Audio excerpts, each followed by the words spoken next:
माँ शारदे को कोटि कोटि प्रणाम। फाल्गुन बाबा के चरणों में शत शत नमन।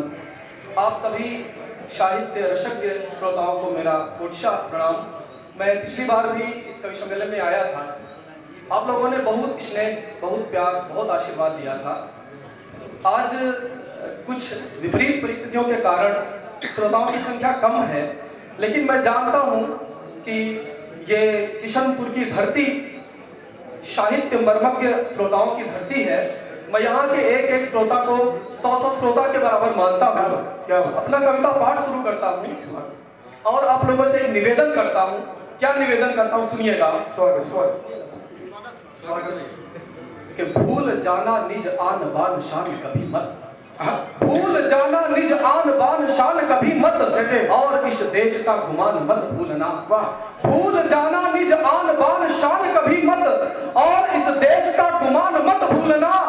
गिनता था निज बचपन में जो सिंह दंत, गिनता था निज बचपन में जो सिंह दंत, वह वीर भरत महान मत भूलना। जीवित ही चुन दिए गए थे दीवारों में जो, जीवित ही चुन दिए गए थे दीवारों में जो, गोविंद सुतों का बलिदान मत भूलना। और खाई खास रोटी किंतु किया नहीं संधि कभी, और वह वीर राणा स्वाभिमान मत भूलना। जिंदाबाद जिंदाबाद। बहुत अच्छे भाई। मुझे पता है किशनपुर की धरती का प्रत्येक नागरिक देशभक्त है, और जब देशभक्ति की कविताओं का वाचन होगा तो निश्चित रूप से वो हमें पूरा आशीर्वाद देंगे और पूरा समर्थन देंगे। हमारे सम्मुख मातृशक्ति विराजमान है। पिछली बार महिलाओं की संख्या बहुत ज्यादा थी, अब आज विपरीत परिस्थितियां हैं तो महिलाओं की संख्या कम है, और आप लोग भी बधाई के पात्र हैं। आपकी यहाँ की जो नगर प्रमुख है वो भी नारी शक्ति है, और आपकी जो विधायक महोदया हैं वो भी नारी शक्ति है। तो मैं अपने देश की नारियों को समर्पित एक छंद आपके समक्ष रखता हूँ, सुनिएगा। कि कौन कहता है अबला व कमजोर इसे, कौन कहता है अबला व कमजोर इसे, शौर्य भी हो बौना ऐसे काम कर जाती है। वाह, सुनिएगा। कौन कहता है अबला व कमजोर इसे, शौर्य भी हो बौना ऐसे काम कर जाती है। और बनी दुर्गावती सी कभी वीर मर्दानी, कभी झांसी वाली रानी सी महान बन जाती है। और बात यदि आए कभी मातृभूमि रक्षा की, तो निज सुध का भी बलिदान कर जाती है। जब यह ठान लेती तो देवता भी हार जाते, और यमराज से भी पति प्राण छीन लाती है। यमराज से भी पति प्राण छीन लाती है। क्या बात। जिंदाबाद। और विद्वान श्रोताओं, हमारे सामने हमारे कई युवा साथी बैठे हैं। अक्सर लोग कहते हैं कि आज हमारे देश का युवा दिग्भ्रमित हो गया है, हमारे देश का युवा ऐसा हो गया है, हमारे देश का युवा वैसा हो गया है। लेकिन ये मेरा अपना विश्वास है कि जब कभी भी हमारी मातृभूमि को प्राणों के उत्सर्ग करने की जरूरत पड़ेगी तो हमारे देश का युवा सबसे अग्रिम पंक्ति पर खड़ा होगा। मैं अपने देश के युवाओं के नाम एक छंद पढ़ता हूँ, सुनिएगा। बहुत अच्छे स्वागत। कि मत जानो नौजवानी देश की है कमतर, मत जानो नौजवानी देश की है कमतर, लगता है क्या ये बस ईलू ईलू गाएंगे। मत जानो नौजवानी देश की है कमतर, लगता है क्या ये बस ईलू ईलू गाएंगे। और देश की सुरक्षा की जो बात यदि आन पड़ी तो इन्हें खड़ा हम सीमाओं पे पाएंगे, और जाने देंगे किंचित ना राष्ट्र स्वाभिमान कभी, और संगीनों के सम्मुख भी सीने ये अड़ाएंगे। भारत के आरत को दूर करने के हेतु शेखर भगत अस्फाक बन जाएंगे। बहुत अच्छे से। मेरा मन है, जब कठुआ कांड हुआ था कश्मीर के कठुआ में, भगवान कृष्ण के मंदिर में एक 8 वर्ष की बच्ची के साथ हैवानियत की गई थी। उस घटना के बाद मुझे लगा कि जब उस मंदिर में उस बच्ची के साथ हैवानियत की जा रही थी तो क्या उसने कृष्ण भगवान को आवाज नहीं दी होगी। द्वापर में तो द्रौपदी की लाज बचाने के लिए वो आए, तो कलयुग में क्यों नहीं आए? अभी हमारे उत्तराखंड में जो घटना घटी है, जो कुकृत्य हुआ है, मुझे लगता है ये कविता इस समय प्रासंगिक है और मैं चाहूंगा कि ये कविता कभी प्रासंगिक ना हो, लेकिन ये मेरा दुर्भाग्य है, ये कविता आज भी प्रासंगिक है। मैं एक कविता पढ़ता हूँ और अपनी देश के नारियों को जागृत करती हुई उन्हें उनकी शक्ति की याद दिलाती हुए कविता पढ़ना चाहता हूँ। सुनिएगा। उस घटना के बाद मुझे लगा कि हमारे देश का पुरुष समाज, हमारे देश की मातृशक्ति, हमारी बहनों, हमारी माताओं की रक्षा करने में पूर्णतः अक्षम है। तब मुझे लगा कि हमारे देश की नारियों को भी अपनी शक्ति की याद दिलानी चाहिए और उन्हें अपनी रक्षा के लिए स्वयं खड़े होना चाहिए। तब मैंने इस कविता का सृजन किया। सुनिएगा, कविता पढ़ता हूँ, सुनिएगा। कि तिमिर घिरा देश में झुका वतन का भाल है, तिमिर घिरा देश में झुका वतन का भाल है, तितलियों के वास्ते बिछा समग्र जाल है। कि पुण्य अब सहम गया, पुण्य अब सहम गया, पाप गर्जना करे, पुण्य अब सहम गया, पाप गर्जना करे, सुप्त शासकों से बोले कौन अर्चना करे। हे देवियों स्वयं उठो, हे देवियों स्वयं उठो, भाग्य को संवार दो और हाथ में उठा लो शस्त्र, फिर नवीन धार दो, हाथ में उठा लो शस्त्र। आज फिर से द्रौपदी की लाज धार धार है, आज फिर से द्रौपदी की लाज धार धार है, फिर वही विडंबना भीष्म लाचार है और दुस्शासनों के वक्ष फाड़ने को भीम सुप्त है। लाज को बचाए कौन, अरे लाज को बचाए कौन, कृष्ण भी विलुप्त है और काम वासना में लिप्त अंधकों को मार दो और हाथ में उठा लो शस्त्र, फिर नवीन धार दो, हाथ में और जब एक 3 वर्ष की बच्ची के साथ हैवानियत होती है तो मुझे लगता है एक मनुष्य तो नहीं कर सकता है, वो सिर्फ और सिर्फ राक्षस ही हो सकता है। तब मैं लिखता हूँ कि लग रहा समाज आज जीर्ण शीर्ण हो गया, लग रहा समाज आज जीर्ण शीर्ण हो गया, देख ये कुकृत्य सारे मन विधीर्ण हो गया और दुर्मुही बच्चियों की आज लाज लुट रही। ऐसा लग रहा समस्त सभ्यता ही घुट रही और दुष्ट दानवों के धड़ से मुंड को उतार दो और हाथ में उठा लो शस्त्र, फिर नवीन धार दो। तुम वही सती कि जिससे देव भी लजा गए, तुम वही सती कि जिससे देव भी लजा गए, विधि महेश और विष्णु बाल रूप पा गए और त्याग दीजिए प्रमाद, अरे त्याग दीजिए स्वर्ग को बहाइए, त्याग दीजिए प्रमाद, स्वर्ग को बहाइए और धूर्त दानवों के रक्त सिंधु में नहाइए। एक बार फिर उठो, एक बार फिर उठो, वो दैत्य दल संहार दो और हाथ में उठा लो शस्त्र, फिर नवीन धार दो, हाथ में उठा लो शस्त्र, फिर नवीन धार दो। वाह वाह, बहुत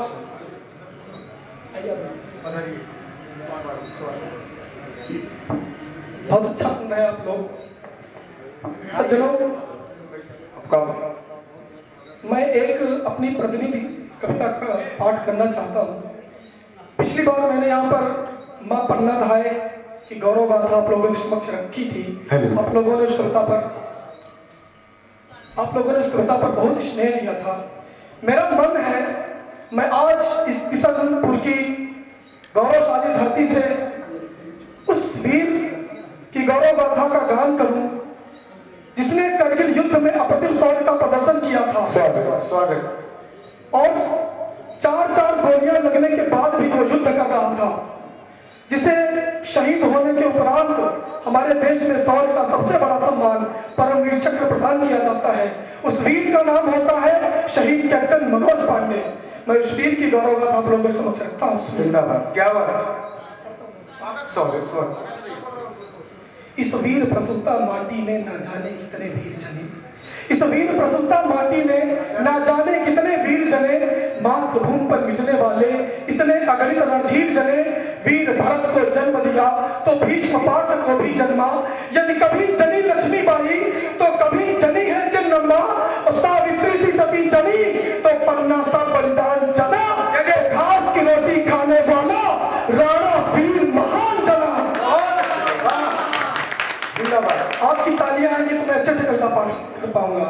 राणा वीर महान जना, छत्रपति सा वीर मराठा पृथ्वीराज चौहान जना, मातृभूमि के लिए समर्पित गुरु गोविंद सा मान जना, राजगुरु सुखदेव भगत सिंह जैसे वीर सपूत जने, चंद्रशेखर आजाद सरीखे इसने अगणित पूत जने, और जैसे इस अनंत में अनगिनत टिप टिप करते तारे हैं, वैसे ही इस माने जन में अगणित वीर सितारे हैं।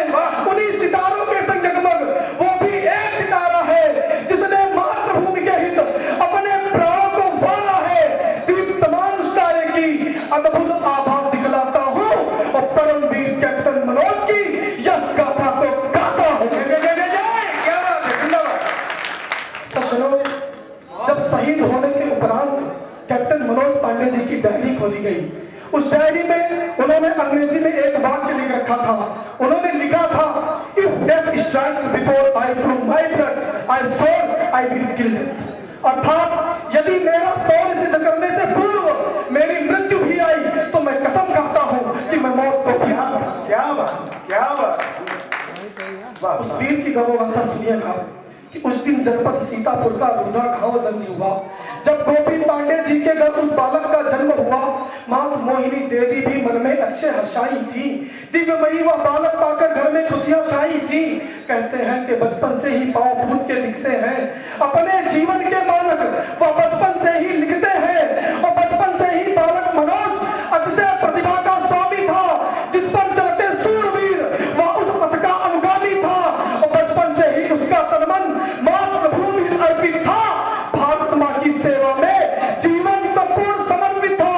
सेना में भर्ती होने के सपने सजोया करता था, परमवीर बनने का मन में भाव पिरोया करता था। बहुत अच्छे भाई बाबा। सज्जनों, जब कैप्टन मनोज पांडे आज से 25 वर्ष पूर्व जो हमारे देश में इंजीनियरिंग का बहुत बड़ा क्रेज था, उन्होंने IIT और NDA दोनों परीक्षा एक साथ उत्तीर्ण की। यदि वो चाहते तो एक इंजीनियर बनते और आराम से अपनी जिंदगी गुजारते, परंतु उन्होंने सेना को चुना। सेना में जब साक्षात्कार के लिए गए, एक अधिकारी ने उनसे कहा, तुम सेना में क्यों भर्ती होना चाहते हो? उस वीर का जवाब सुनिएगा। उसने कहा, मैं परमवीर चक्र प्राप्त करने के लिए सेना में भर्ती। तालियां हो रही भाई। अधिकारी ने कहा, तुम्हें पता है परमवीर चक्र क्या होता है और कब मिलता है? उन्होंने कहा, जी हाँ मुझे पता है। परमवीर चक्र हमारे देश में शौर्य का सबसे बड़ा सम्मान होता है और ज्यादातर शहीद होने के उपरांत ही मिलता है, लेकिन मैं प्रयत्न करूंगा कि मैं परमवीर चक्र जरूर हासिल करूं अपने जीते जी या शहीदों पर। सेना में भर्ती होते हैं, 4 वर्ष की सर्विस के उपरांत करगिल का युद्ध छिड़ जाता है। उस समय वो कैप्टन के पद पर होते हैं। उन्हें एक सैन्य टुकड़ी का संचालक बनाकर खालू भार सेक्टर में युद्ध के मैदान में भेजा जाता है। वो युद्ध के मैदान में जा रहे हैं। सज्जनों, अब कविता यहाँ से शुरू होती है और मैं आप लोगों से वादा करता हूँ, अगर आपने अपने जीवन के अनमोल 5 मिनट मुझे दिए तो आप इस किशनपुर की धरती से आज के 23 वर्ष पूर्व सीधे करगिल के युद्ध के मैदान में होंगे। मैं कविता पढ़ता हूँ, सुनिएगा। क्या बात, सुनिएगा। कि सैनिक टुकड़ी लेकर के रणभूमि और रणवीर चला, सैनिक टुकड़ी लेकर के रणभूमि और रणवीर चला, अद्भुत अदम्य साहस लेकर वह हर बाधा को चीर चला। वह चलता था ऐसे जैसे चलता हो के हर कानन में, मन में विरोचित भाव और उत्साह झलकता आनंद में। निर्भीक वीर सैनिक समस्त आगे को बढ़ते जाते थे, जिस और शत्रु का बंकर था निर्भय हो चलते जाते थे। पर तभी अचानक कुछ आवाजें सन्नाटे को भेद गई, फिर तर चली गोलियां, दो छाती वो छेद गई उस वीर बहादुर के मन में। तब क्रोध का लोहा फूट पड़ा, क्रोध किया चेहरा काली, फिर अर के दम पर टूट पड़ा। ऐसा लगता था उस पर, ऐसा लगता था उस पर माता काली की छाया हो, धूर्त सत्य के शोणित से वह कंपन भरने आया हो।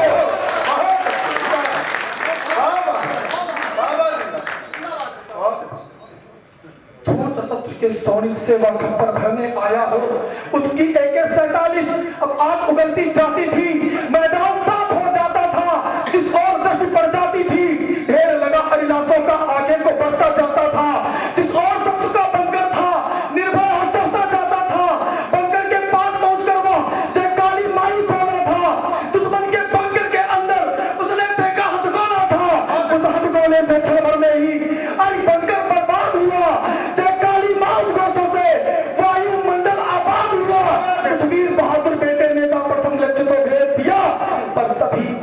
गोली ने उनके कंधे को छेद दिया, पर अभी एक गोली ने उनके कंधे को छेद दिया।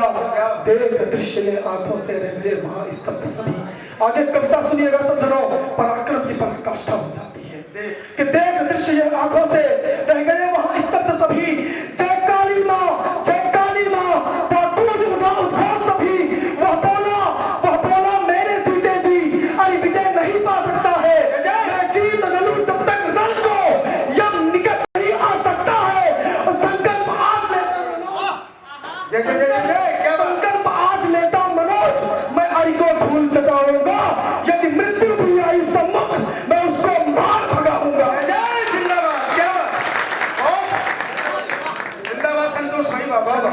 यदि मृत्यु भी आई सम्मुख मैं उसको मार भगाऊंगा।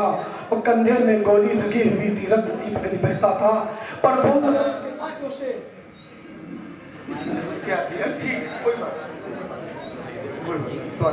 कंधे में गोली लगी हुई थी, रक्त दीप बहता था, पर धूल शत्रु के कृत्यों से उसका अंतर्मन लहता था। धिक्कार उठा, फटकार उठा, वह दुश्मन को ललकार उठा। और ऐसा लगता जैसे कोई घायल विस्तर फुफकार उठा, ऐसा लगता जैसे कोई घायल विस्तर फुफकार उठा। फिर धम बरसे गोले, तर चलती गोली, अनिशोरित से समर आंगन में वह वीर खेलता था होली।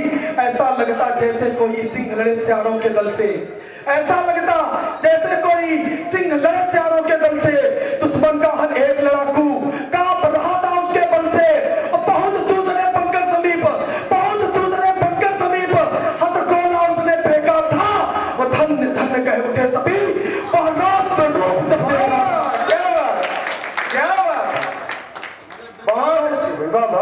मित्रों, मैं जिस कविता का वाचन कर रहा हूँ ये कहीं से भी अतिशयोक्ति नहीं है। कैप्टन मनोज पांडे ने बिल्कुल इसी तरह बिल्कुल सहसा अगले बंकर पर उस वीर पुरुष की दृष्टि पड़ी। सहसा अगले बंकर पर उस वीर पुरुष की दृष्टि पड़ी जिसने एक एलएमजी लेकर उनके दल की थी मृत्यु खड़ी। यदि किंचित भी होता विलंब तो दृश्य अलग हो सकता था। अब तक जो कुछ भी हुआ प्राप्त पल भर में सब हो सकता था। सहसा विद्युत की गति से वह उस बंकर पर कूद पड़े और कर में खुखरी लेकर के वह अंदर पर टूट पड़े। गप की आवाजें दुश्मन की छाती से आई। विजय किया बंकर तृतीय, फिर बोला जय काली माई। विजय किया बंकर तृतीय, फिर बोला जय काली माई। और रक्तस्राव हो चुका बहुत था अब तक उनके घावों से, एवं शक्ति भी क्षीण हो चुकी। मुश्किल था चलना पांवों से, लेकिन प्रबल आत्मबल ने था नई शक्ति संचरित किया। और बचला चतुर्थ बंकर समीप जय मां काली गुंजरित किया। युद्ध किया उसने ऐसा जो और बिछाती लाशें थी। वह दृश्य देख विस्मयकारी थम गई सभी की सांसें थी। और दुश्मन पर ऐसे टूट पड़ा जो टूटे गरुड़ सफोलों। दुश्मन पर ऐसे टूट पड़ा जो टूटे गरुड़ सफोलों पर गोले बरस रहे। चल रहा अग्नि के सोलों पर। और बंकर के पास पहुंच करके उस पर हथगोला फेंक दिया। पर तभी एक अरिगोली ने उनकी छाती को छेद दिया। इधर से गोला छूटा, उधर से गोली चली। उधर शत्रु का बंकर तबाह हुआ, इधर वो धरती पर आई कि उस ओर शत्रु का नाश हुआ, इस ओर गिरा हुआ धरती पर। उस ओर शत्रु का नाश हुआ, इस ओर गिरा हुआ धरती पर। फिर बोला सैनिक टुकड़ी से मुट्ठी भर मिट्टी लेकर, है कसम मुझे इस मिट्टी की, तब तक नहीं मरूंगा मैं। और जीत नहीं जब तक मिल जाती, प्राणों को नहीं तजूंगा मैं। जीत नहीं जब तक मिल जाती, प्राणों को नहीं तजूंगा मैं। उस परमवीर की जीवटता ने सबके मन में था जोश भरा। अंदर को करने हेतु नष्ट सबके मन में था रोष भरा। उन क्रोधित नरसिंहों ने पूरे अंदर का था नाश किया। दो बनकर जोधे बचे हुए उनका संपूर्ण विनाश किया। फिर राष्ट्र पताका लेकर के विजयी